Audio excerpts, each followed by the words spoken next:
I've been in a little bit of a mood for telling stories lately, so let me tell you about the time that I had too much hash. Now, I really think it's hard to have too much of something like weed, hash, or concentrate like that. But when you have too much of it, you'll know. So, if you heard my story the other day about the hockey puck shatter, that nasty looking black puck of shatter I talked about, that stuff that now today would look like super clear, amazing shatter due to the power of CRC. But back then, that's what the really bad dabs looked like. Well, I actually ended up getting the bubble hash from the same guy that tried to sell me the hockey puck. Now, he was the actual extractor who made the hockey puck, but I think I learned the hash, he got a bunch of it from another buddy of his. There's a pretty big market of dispensaries in Colorado, but they allow you to have your own home grows and stuff. So there's just a lot of growers and extractors that aren't in the dispensaries. And in Colorado, you're legally allowed to trade your bud or gift it to somebody else. So sometimes I'd get stuff from other people instead of the shops. So before I actually got the bubble hash from this person, I'd already bought like an ounce of it from some dispensary. They had a deal on some different hash that they had. So I literally went and picked up a few different options and I had about an ounce of it already. And for those of you that don't know what bubble hash is, it's like a cleaner, higher quality version of keef essentially. They take the bud and they put it in a big old batch of ice water to freeze the trichomes and make them fall off. And they have little screens that they catch all the trichomes on. And then they dry that out and sell it as hash. You can press it into rosin, but this was before hash rosin was really popular. I think I picked this up in like 2016. So I just had like a ton of hash, like 2 jars full of it. I ended up getting like around a half pound of it, like 250 grams. Plus the stuff that I already had in my house. I had like close to 10 ounces of bubble hash at one point. For me, that's too much. Because I also had a ton of flour. I had a ton of concentrate. I just had so much stuff. Well, what do you do when you have that much bubble hash, you ask? Bro, everything. All I did was smoke it. All I did was eat it. I was putting it on everything. I was doing anything that I could imagine with the bubble hash. I used to have a gas mask. I don't have one anymore. I need to get a new one. But I remember one day I just woke up and I was like, let's do hash masks today. And this day I literally put the mask on. I've talked about gas masks before. Most people I see hit them. They'll inhale with the gas mask on. And then when they exhale, they pull the mask off. I didn't do it like that. I would strap that son of a bitch on and keep it on for the sesh.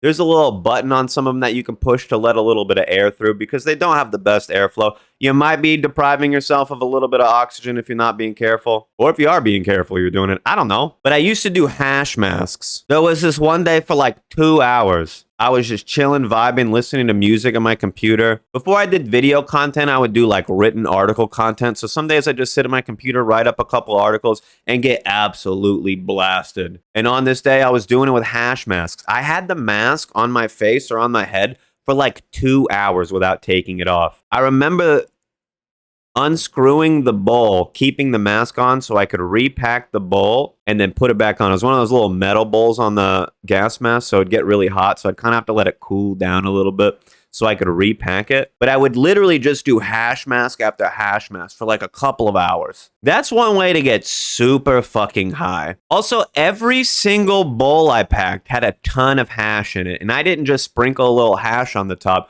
When I would grind my bud, I would take the bud apart, obviously, pull the little sugar leaves off, pull the stems out, put all the little pieces in the grinder, and then I would fill in all of the gaps with hash. I would just dump the big old jar of hash I had on top of the bud in the grinder, and then I would grind it all together. So sometimes my grinder was just filled with like 50% hash, 50% bud, and because there's so much of that, it's obviously getting sifted through the keef catch. I was just getting so much keef that way too. But for like a long while, all my bowl packs were like this super blend of bubble hash and whatever strain of flour that I was smoking. And they were literally just like supercharged bowls, hit so hard. If you do just hash, this was a little bit drier too, it would be hot. Those hash masks were hot. The hits aren't as enjoyable as if you're just hitting flour in some cases, but a good mix of both makes it smoother overall than just doing the hash. I was literally smoking so much of it. You ever smoke like the same strain for too long and you're like, dang, this really isn't getting me high anymore. Your body's just locked in the whole cannabinoid and terpene profile and you're like, yeah, we got it. We don't need this anymore. Well, it's kind of like that with the hash for me. I had so much of this bubble hash and I was like hooked on doing hash bowls where I put so much hash in my grinder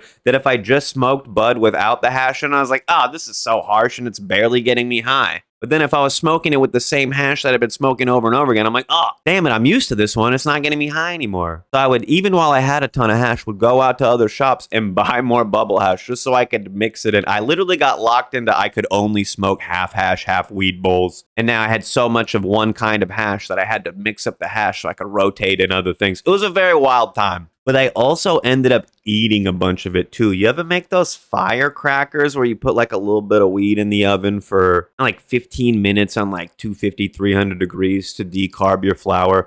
And then you put it on a little graham cracker with some peanut butter, and then you just eat the flour inside the little graham cracker sandwich. I would do that with bubble hash, and it wasn't great. I would try to do it with more and more just to see how much of it I could eat. I remember getting super high off of it, but it was like eating dirt almost. When you put like a ton of bubble hash in with your peanut butter, it was like crunchy of peanut butter. I don't know. It was kind of weird. I had so much of this stuff. It took me like over a year to get through it all. Partially because I was still buying other stuff and trying to rotate it in and out. But at the end of it, I was sick of the hash. The end of the jar. I don't even think I finished the last like half ounce of it or something. I think I ended up giving that away. Just like, bro, I have been smoking this for so long. Like the majority of my bowls, no matter what strain I had, have been mixed or blended with this bubble hash. I've been eating it. I've been smoking pure hash bowls of it for a while. I'm done with it. So I did end up giving that last little bit away. Not a big deal. It wasn't a huge loss for me at the time. But telling some of those other stories reminded me of it. I found some pictures of the old hash. A picture of when I first got it and was doing little hash pipes. And then a picture several months later when I had smoked a ton of it, but still had like 150 grams of it left. So if you want to see those pictures of the hash that I smoked on for almost a year, I am going to post that on my Instagram, Cewpins420 on IG. I would show it here, but YouTube is getting weird. And also because YouTube is getting weird and they don't really pay me. Join me on Twitch for a smoke sesh. I go live after 9 p.m. Eastern. We get bong rips and dabs going. It's a dang old good time. I might even play a little Fall Guys with viewers tonight. We talked a little bit about edibles here, but if you never heard the story of my first time taking edibles, check out this video right here. It's a dang all good time. Have a lit day, my dudes.